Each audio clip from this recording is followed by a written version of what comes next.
Hello and welcome to PocketGamer.biz's weekly news digest. This is for the week ending the 14th of November. Hi, I'm John Jordan. So this week, kind of been, for Pocket Gamer, it's been quite an event-heavy week. So we tend to have these weeks where we have kind of clusters of people travelling around the world to different events. So one event didn't involve that much travelling, but there was Apps World Europe, which is held in London, that we were at this week. So part of that we had a big indie pitch, so that's when we have loads of indie developers coming along and pitching their games to developers. And equally, this was just part of the Apps World show. So I was actually running the games track for the first day on the Tuesday. So I was comparing the overall day's kind of talks and panel talks and that kind of stuff.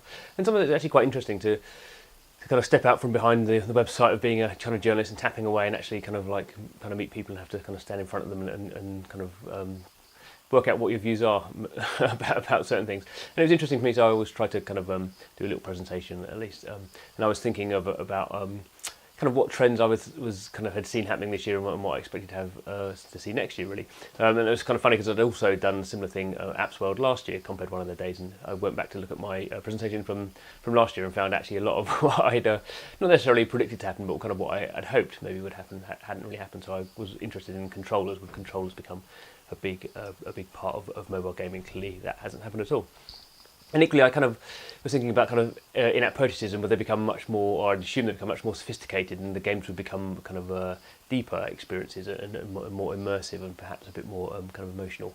I don't really think that's happened, and it's kind of interesting that during the kind of same week, or roughly the kind of same period of time, or last week, I guess, we had the I guess is it now infamous? I don't know, but we had the South Park having its kind of skit on free-to-play games and freemium with the imum being Latin for not really free, obviously freemium. So actually, it's not really been that's not really been aired in the UK yet. So I think just North Americans have been able to see that one, but obviously various kind of views have been shown on about what they've been saying, and from what I can see, it's not really it's kind of I mean, in a sense, it's kind of the same old free to play versus paid kind of debate, which has kind of gone on since free to play kind of came into existence. Not to say there aren't some criticisms of particular free-to-play games, or even of the free-to-play game kind of philosophy, and particularly how that impacts gameplay. I mean, I think that's, for most people, probably the biggest kind of sticking point. If the game's just about kind of tapping and waiting for something to happen, and then speeding that time wait up with spending money, is that really creating good games?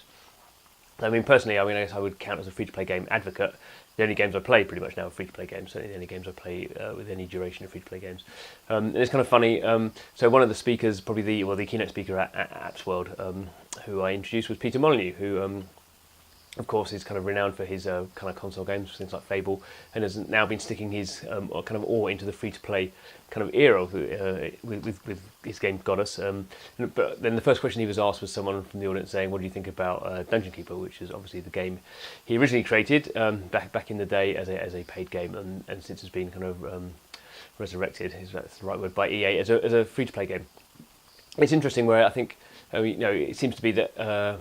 We got our mavens to debate this kind of like South Park kind of view on free-to-play games. Some of them make free-to-play games, some of them don't. But it is interesting how a lot of the argument now revolves around Dungeon Keeper. Whether people have played Dungeon Keeper or not, Dungeon Keeper is now some sort of lightning rod to beat up the free-to-play industry. And it's kind of, I find that funny because Dungeon Keeper is a game I've been playing now pretty much for 6 months. I've not spent a lot of money in it. I spent like $5, but I pretty much play it every day. I quite, in some obscure way, really enjoy building my kind of crazy dungeon. It's not quite finished yet, but it's pretty strong. It's quite hard to beat my dungeon. So I kind of find great joy when I come back to the game and find people have failed to destroy my dungeon. And yeah, so I think people would say his free-to-play games, some of them are, I mean, bad's the wrong word. I mean, was that game unbalanced when it first came out? I think probably most people would agree that some of the timers you had to wait for things were on the long side. But equally, if you didn't want to play the game, you didn't have to play the game. It wasn't an obligation. It wasn't the law. You had to play that game. So it's kind of interesting where you kind of having, particularly I think games where people have potentially played one version of them, and that's seen as the classic version, which is definitely the case in Dungeon Keeper, which had two versions. And the second version of actually Dungeon Keeper 2 was not seen as good as Dungeon Keeper 1. So there was kind of already some sort of tension within that franchise before the free-to-play game came out. So there's kind of some interesting kind of debate, and I kind of also in my predictions kind of had suggested that I hoped this whole kind of free-to-play demonisation stuff would have ended, but it seems like it will never end. There will always be some sort of a kind of advocates or enthusiasts, if that's the right word, just to say it's a terrible thing and you can't have any good free-to-play games. Which again, I don't really know if that's. I think that's not particularly involved in GamerGate, which is something that kind of bubbled up for us a little bit this week. Again, but I think there was kind of, we were talking about it in the office, and there was this kind of feeling of obligation now, and I think partly that's to do with things, particularly like Twitter. I think people are interacting in a very different way on Twitter as they would do from other social networks, where you don't really know the people you're interacting with, or it's not really a real name, known name, identity driven kind of interaction. It's very much more kind of like a shouty, whatever you kind of, however you want to deal with it. It's much more of it's almost like a game within itself. It's not in the real world in the way that kind of interacting on Facebook is. And actually, what someone was saying, so one of our Finnish, our Insider writer was looking at how kind of GamerGate has kind of worked in Finland, and I mean, Finland is obviously kind of an interesting example. So, like many of the Nordic countries, it's very when it comes to kind of gender inequality, it's very neutral. I don't know, very balanced basically between male and female in terms of kind of law and how people can take paternity and maternity kind of rights and employment rights, all that kind of stuff is pretty equal. He was saying in general, people kind of wouldn't be this, particularly the whole kind of misogynistic aspect of GamerGate hasn't really been seen, particularly in the at the kind of the mainstream level, where perhaps it has been in the US. But then there still has been there was one researcher who kind of had felt she'd been kind of trolled online as well. So while kind of, I guess you can say Finland's not even immune from the kind of trauma of GamerGate, then obviously nowhere is. But clearly the GamerGate thing is there are underlying kind of issues in terms of the medium it's debated upon, and the wider parts of the kind of society in which it's being debated that kind of drive those kind of debates, and particularly how gentle or how intellectual or how judgmental those debates can be.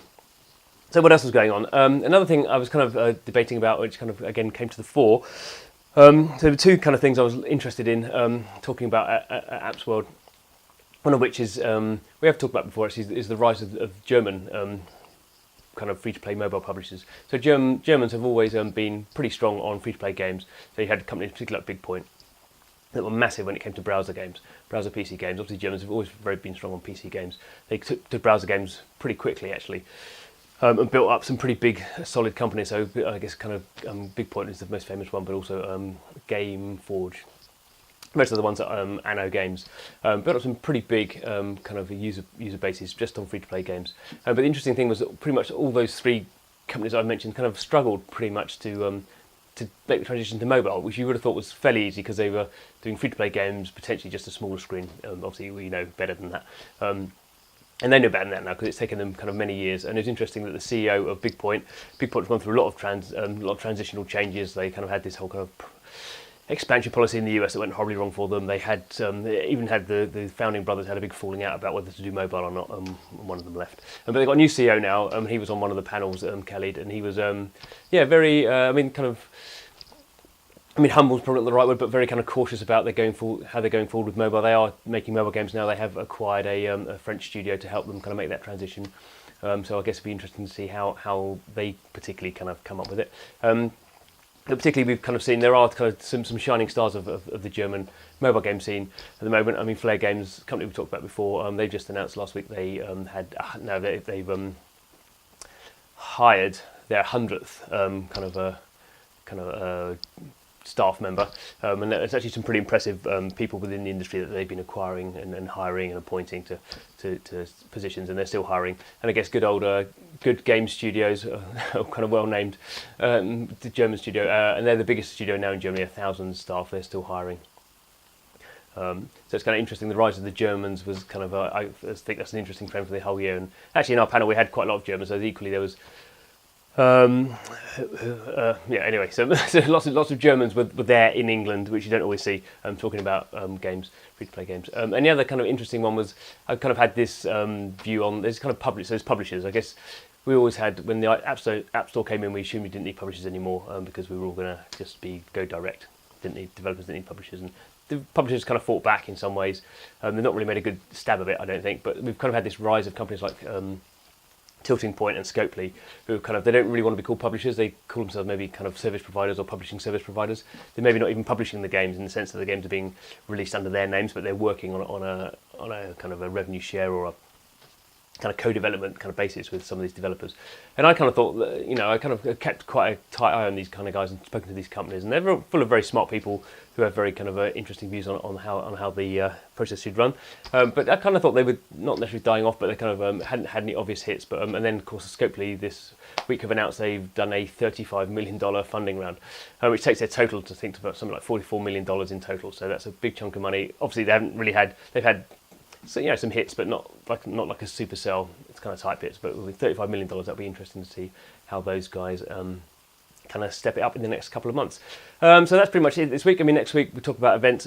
Pocket Gamer we're off again, so we're going to be in Finland for Slush. So I'm sure there'll be some interesting news. In fact, we know there's going to be some interesting news, some new games are going to be announced there. So come back next week and hear all about it.